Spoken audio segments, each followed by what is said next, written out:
अस्सलाम वालेकुम जी, कैसे हैं आप लोग। मेरा नाम है आसिम। उम्मीद करता हूँ आप लोग जहाँ पर भी होंगे खैरियत से होंगे।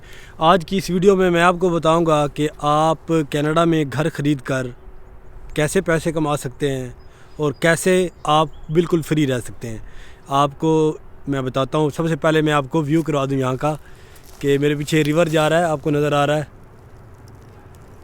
और इस तरफ पीछे जो है वो बिल्डिंग है, वो उसका भी नज़ारा करवा दूँ आपको। फिर अपना टॉपिक जो है वो शुरू करते हैं।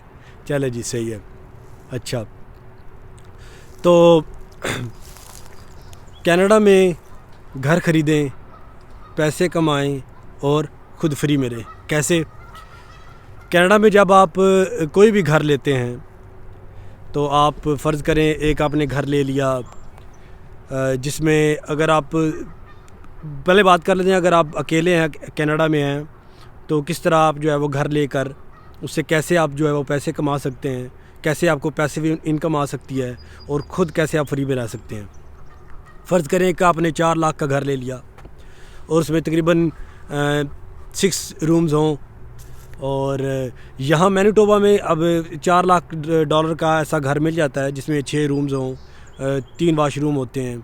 और फिर उस घर में जो है, अगर आप अपने 6 कमरे हैं, आप अकेले रहते हैं फ़र्ज़ करें, तो आप ऐसा कर सकते हैं कि अपने 5 रूम्स जो हैं वो रेंट पे दें और हर बंदे से $500 या $550 आप चार्ज करें। तो अगर आपका घर 4-4.5 लाख का है या इतने का घर है आपका, तो आपका जो मंथली यहाँ पे मॉर्गेज, उसके बाद फायर इंश्योरेंस, टैक्स वगैरह सब कुछ मिला मिलू के, और जितने भी खर्चा हैं तकरीबन मैक्सिमम 2200, 2300 या 2500 से ऊपर तो बिल्कुल भी नहीं जाता। घर का जो टोटल खर्चा है, अगर आपका 4-4.5 लाख का घर है तो $2200-2300 या 2500 मैक्सिमम कर लें, इससे ज़्यादा नहीं है। तो अगर आप 5 रूम आपने रेंट पे दिए हुए हैं तो 5 रूम से आपको मोर देन $500 आ रहा है। ये मैं मैनिटोबा की बात कर रहा हूँ, अल्बर्टा में भी इसी तरह, सस्कैचुअन में भी इसी तरह है। अब टोरंटो वगैरह में तो रूम के रेंट भी बड़े ज़्यादा हो गए हैं, $700 से ऊपर रूम के रेंट है, लेकिन वहाँ घर भी एक्सपेंसिव हैं। तो वहाँ पर फिर आप अगर घर जो है वो 7-8 लाख का बनेगा इस तरह का घर। और फिर ये है कि उसमें आप सारे 5-6 रूम अगर आपने वहाँ पे भी हम रेंट पे दिए हुए हैं और ख़ुद एक रूम में रह रहे हैं तो उसमें भी आप बचत कर सकते हैं, लेकिन वहाँ पे थोड़ा एक्सपेंसिव है। इससे आपका क्या होगा, इससे फ़ायदा क्या है? इससे एक तो आप फ्री में रह रहे, ठीक है, आप फ्री में रह रहे हैं। उसके अलावा आपकी जो घर की जो सारी पेमेंट्स हैं, सारी बिल है, जो कुछ भी है वो आपके रेंटर्स पे कर रहे हैं, ठीक है। और उसके बाद जितना अर्सा भी ये चीज़ चलती रहती है, साथ साथ आपका घर पे ऑफ हो रहा है, साथ साथ आपके घर की वैल्यू बढ़ रही है, ठीक है। तो इस तरह आप ख़ुद भी फ्री रह सकते हैं, आपको पैसिव इनकम भी हर महीने आ जाती है। अच्छा, मैंने कुछ ऐसे भी देखे हैं, कुछ लोगों के साथ 8, 9, 10 तक कमरे, काफ़ी ज़्यादा रूम्स होते हैं घर में, ज़्यादा रूम बनवा लेते हैं। या कुछ घर होते हैं जिनमें ज़ाहिर बात है अगर आपने रेंट देना है तो आप एक्स्ट्रा रूम भी बनवा सकते हैं। एक बड़ा आपका घर है उसमें 7, 8, 10 कमरे हैं, तो आप अपने 8-9 कमरे रेंट पे लगा के आप खुद एक कमरे में रह कर उस तरह भी कर सकते। फ़र्ज़ करें अगर आपका घर का खर्चा 2500-3000 है और आपको 4000 रेंट से आ रहा है, तो $1000 आप उस तरह भी कमाते हैं, प्लस आपकी मॉर्गेज पे हो रही होती है और सारे खर्चे जितने भी होते हैं वो निकल रहे होते हैं, ठीक है। दूसरा, अब मैं ऑप्शन बताता हूँ कि फ़र्ज़ करें आपकी फ़ैमिली है, आप फैमिली के साथ आए हुए हैं। ऑफ कोर्स आप इस तरह के अब इतने ज़्यादा रूम्स बनवा नहीं सकते और प्राइवेसी होती है, और अपना जो रूम है वो ऐसे रेंट पे नहीं दे सकते। तो उसका क्या तरीक़ेकार है, उसमें आप क्या कर सकते हैं? उसमें ऐसा कि आप ऐसा घर लें जिसकी बेसमेंट बनी हो, या आप बेसमेंट ख़ुद भी बनवा सकते हैं। बेसमेंट बनवाने में $25,000 से $30,000 लगते हैं।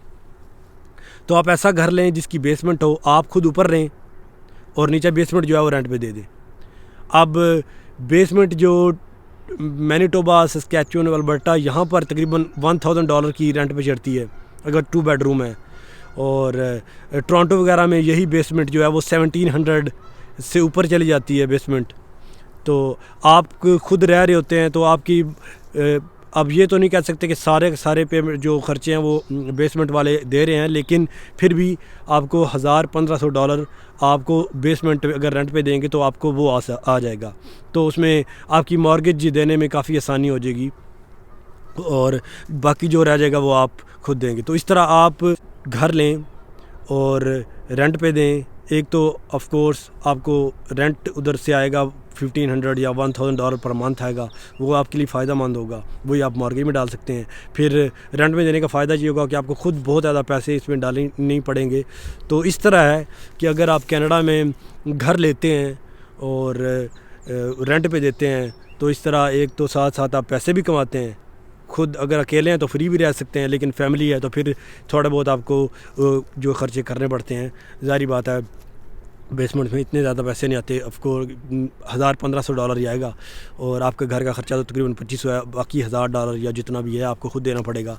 तो ये तरीक़ेकार है। तो कनाडा में आएँ, आप घर ज़रूर लें, क्योंकि यहाँ रेंट पे रहने का फ़ायदा नहीं है।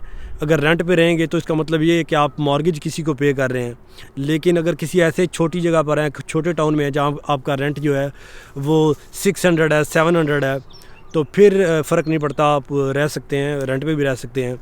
और लेकिन अगर आपने एक शहर में आए हैं और आपने वहीं पे रहना है, आपको पता है आपने 2-3 साल या 4 साल यहीं पे रहना है, आपने मूव नहीं करना, तो ये बड़ा अच्छा डिसीजन होता है कि आप घर ले लें, क्योंकि जितना देर करेंगे उतना ज़्यादा नुकसान होता है। फ़ायदा इस तरह होता है कि आप एक जगह पे रहे, अगर आपने 3-4 साल अगर आपने वहाँ पे रेंट देते रहे कि तो आपके हाथ में कुछ भी नहीं आएगा। आपने जहाँ पे रहे उसी की मॉर्गेज पे करते रहे तो आपको कोई फ़ायदा नहीं हुआ। फ़र्ज़ करें आपने कोई घर लिया था और आप 4 साल रहे किसी घर में, आपने बेसमेंट में दिया हुआ था, अब वो 4 साल 3 साल जितना साल भी आप वहाँ पर रहे, आपको रेंट भी आता रहा, आपकी जो मॉर्गेज है वो भी पे होती रही, आपकी उसके अलावा घर की वैल्यू भी बढ़ी। तो 3 से 4 साल बाद आप जब वहाँ से मूव होंगे या वो घर बेचकर किसी और जगह पर जाएंगे तो आपके पास अच्छे खासे पैसे आ जाएंगे, क्योंकि पेमेंट भी काफ़ी ज़्यादा कर चुके होंगे, उसके बाद घर की वैल्यू भी बढ़ चुकी होगी, वो भी पैसे मिलेंगे आपको। तो ये फ़ायदा है। तो मेरी आपको यही एडवाइस होगी कि जब भी आप कनाडा में आएँ तो यहाँ पर आकर आप घर ले लें, तो उसके लिए उसमें आपको बड़ा फ़ायदा होगा, क्योंकि रेंट पे रहने का कोई फ़ायदा नहीं है। तो ये वीडियो आपको उम्मीद करता हूँ वीडियो पसंद आई होगी। जब मौसम इस तरह का होता है, बादल बने होते हैं, तो वैसे भी मूड जो है वो अच्छा होता है। वीडियो में बनाऊंगा और उसमें आपको बताऊंगा कि आप कनाडा में 1 से 2, 3, 4 घर कैसे ले सकते हैं। उसका मैं आपको गुर बताऊँगा कि आप कैसे जो है वो घर ले सकते हैं। कोई इतना मुश्किल नहीं है, बस मैं अगली वीडियो का इंतज़ार कीजिएगा। और बाकी आप जहाँ पर भी हैं खुश रहें। जब आप कनाडा आएँ आपने रेंट पे नहीं रहना, आपने घर लेना है, ठीक है। चलें, अपना ख्याल रखिएगा, दुआओं में याद रखिएगा। वीडियो को लाइक और चैनल को सब्सक्राइब कर दीजिए। टेक केयर, अल्लाह हाफिज़।